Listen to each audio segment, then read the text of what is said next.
Hello வணக்கம்.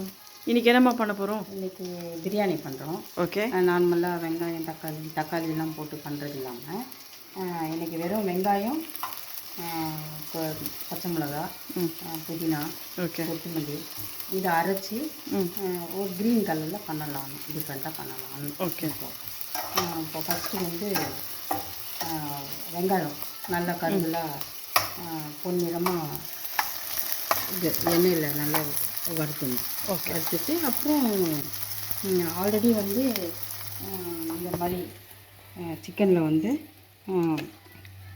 அரைச்ச மசாலா எல்லாம் போட்டு நல்லா இருக்குது. அதில் வந்து பட்டை லவங்கம் ஏலக்காய் கறி மசாலா பவுடரு, அப்புறம் கொத்தமல்லி புதினா பச்சை மிளகா இதை அரைச்சி கொஞ்சம் தயிர் ஊற்றி கொஞ்சமாக மஞ்சள் போட்டு, ஏன்னா கலர் மாறிடக்கூடாதுன்னு கொஞ்சமாக மஞ்சள் போட்டு இதை வந்து ஒரு 1 hour முன்னாடியே இதை மசாலா ரெடி பண்ணி வச்சுருக்கோம். ஓகே. இப்போ வந்து அந்த வெங்காயம் நல்லா கருகலாக பொன்னிறமாக ஆன உடனே அகைன் இஞ்சி பூண்டு, வெங்காயத்தாள்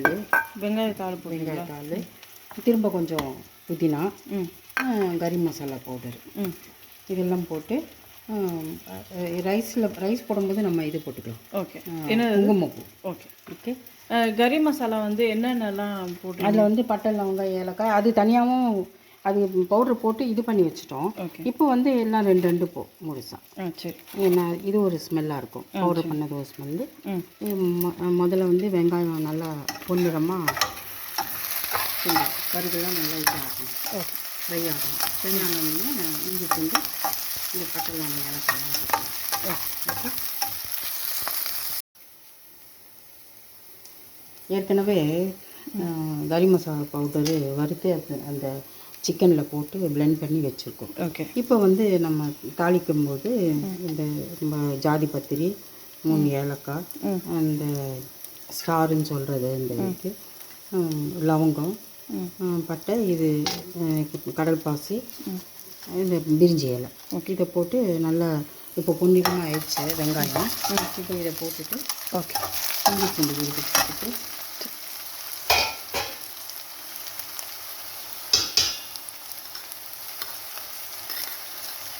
ஏற்கனவே எல்லாம் மசாலா போட்டதுனால இப்போது பாதி இதில் பாதி அது வெங்காயத்தாள்,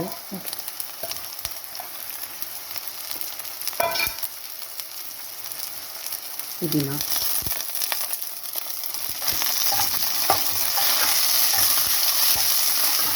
இது நல்லா வறுக்கணும், வாசனை வரணும்.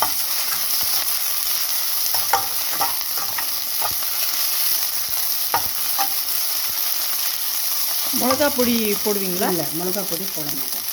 அதனால் தனியாகவும் மிளகும் சோம்பு போட்டு நல்லா கொஞ்சமாக பொன்னிறமாக வறுத்துட்டு இது பொடி வச்சுருக்கோம். ஏற்கனவே பச்சை மிளகா வேறு போட்டிருக்கோம். ஓகே. ஸோ இந்த மிளகும் போடுறோம், மிளகாத்தூள் போட மாட்டோம். பார்க்குறதுக்கு இது சிவப்பு கலரில் இல்லாமல் தக்காளியும் இல்லாமல் இது ஒரு மாதிரி க்ரீனிஷ். இதில் என்னென்னலாம் போட்டிருக்கீங்க? இதில் வந்து தனியா, மிளகு, ஓகே, கொஞ்சமாக சீரகம். ஓகே.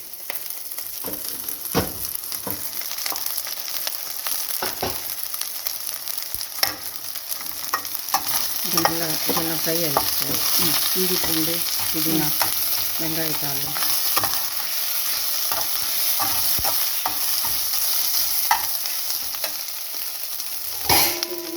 ஏற்கனவே நம்ம சிக்கனை ஊற வச்சுருக்கோம்ல, மசாலா போட்டு அதை போட்டு வேண்டியது.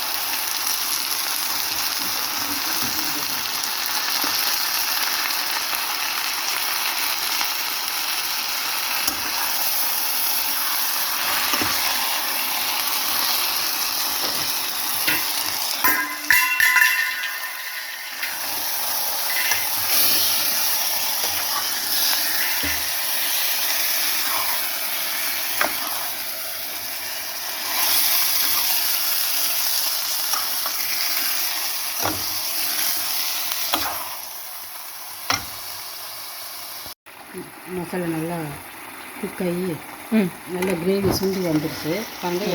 எண்ணெய்லாம் புரியுது பாருங்க. ஓகே. இப்போ இந்த நேரத்தில் நம்ம ரைஸை போட்டுட்டு ஊற வச்ச ரைஸை போட்டுட்டு லெமன் பிழிஞ்சு வச்சுருக்கோம். இந்த லெமனை வச்சு கொஞ்சம் ஊற்றி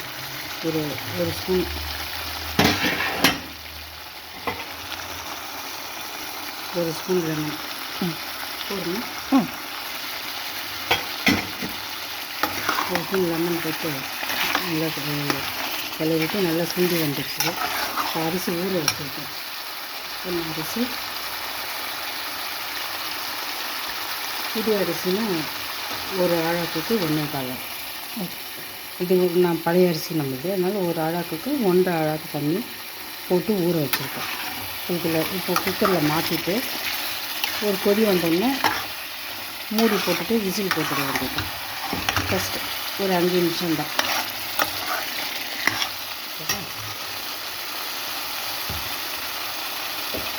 நல்லா அரிசி போட்டுட்டு ஓரமெல்லாம் நல்லா கொதி வந்துடுச்சு.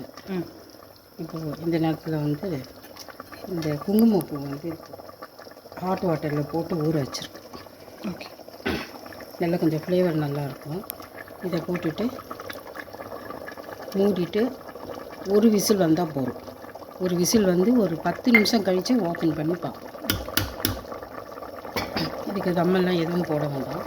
ஒரு விசில் வந்தால் போதும்.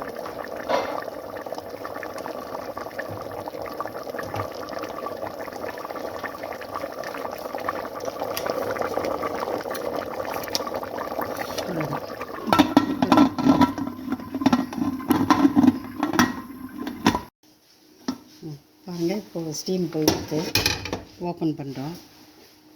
க்ளோஸப்பை காட்டு இது.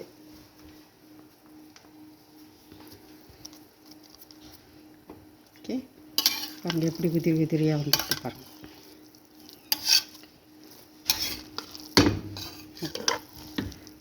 சாப்பிட்டு பார்த்து சொல்லுங்கள். ஓகேவா? கொஞ்சம் பிளேட்டாக வெயிட்.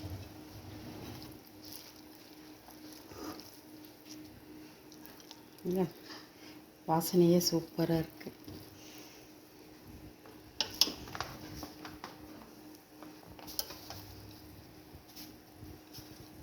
ஓகே,